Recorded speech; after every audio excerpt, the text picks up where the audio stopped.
Between 1951 and 1956, explosions from apparently randomly placed pipe bombs continuously rocked New York City, and police continued to come up dry in their investigations. NYPD Captain James Cronin, displeased with the lack of progress in the case, reached out to his psychologist friend, Dr. James Brussel. Brussel reviewed the evidence, then used his psychological expertise to develop a vivid profile of the likely suspect. He described the suspect's age, religion, personal characteristics, behavioral traits, and probable motivations. Most interestingly, Brussel insisted that when arrested, the suspect would be wearing a double-breasted suit, fully buttoned.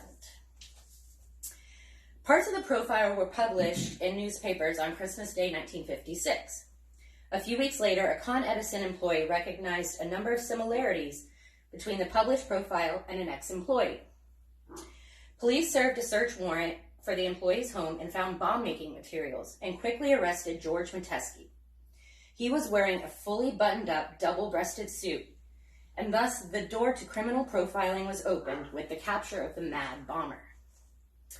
Using a criminal's own psychology to track and capture them was once thought of as bunk science, but the FBI set out to prove that theory wrong. So, what is criminal profiling? The FBI first established a behavioral science unit in 1972 to explore the psychological issues of violent crime and help invent investigative methods to exploit behavioral clues revealed by the actions of the perpetrator. Few of the original members had any training in psychology, but they did have a strong belief that human behavior could be scientifically analyzed. Since then, criminal profilers have been made famous through hit movies and TV shows like Silence of the Lambs and Criminal Minds. But in a Psychology Today article from 2019, Dr. Brianna Fox states that, and I quote, "The reality of the job has much less to do with exciting car chases, shootouts, and sexy victims than with the careful and consistent analysis of the same sort of behavior analysts perform in less entertaining fields, such as autism treatment and addiction therapy." The common thread is an adherence to the ABCs of criminal profiling. The antecedent, which is the prompt or initial situation leading to the behavior, which is the action or behavior in response to the antecedent, and the consequence, the reinforcement mechanism associated with the behavior. According to Robert Bresnicek at American Military University, over the years, the FBI has greatly expanded the application of behavioral science in investigations by creating the BAU, which consists of 3 separate units: counterterrorism threat assessment, crimes against adults, and crimes against children. This important work has led to the capture of many high-profile serial killers and violent offenders, such as Ted Bundy, John Wayne Gacy, and the Son of Sam killer, David Berkowitz. So what does the science say?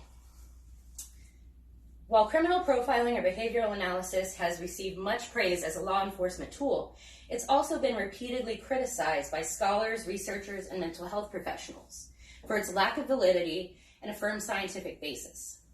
Some examples include cases where the conclusions drawn about the offender don't match existing evidence, where the evidence is misjudged by the profiler, or where the profilers have gone outside their knowledge and training to provide inference beyond their area of expertise.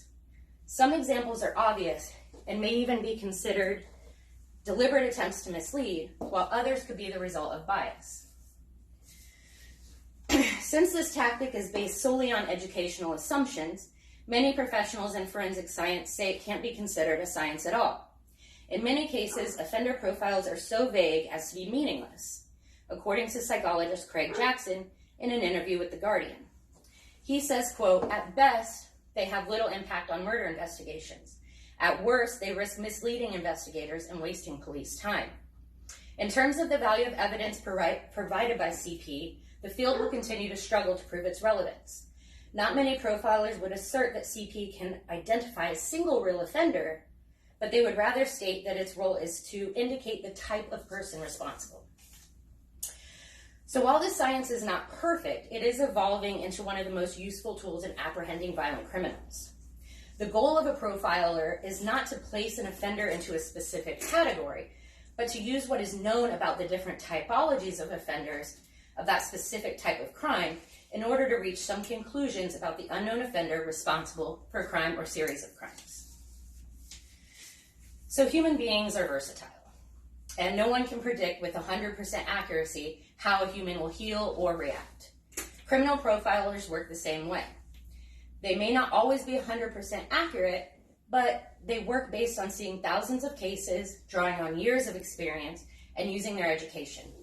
Criminal profiling is merely one of the many tools police, governments, and corporations have at their disposal.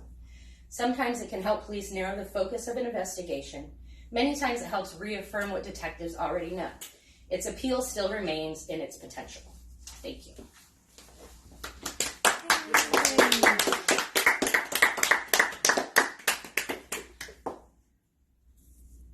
I'm still here too. Okay.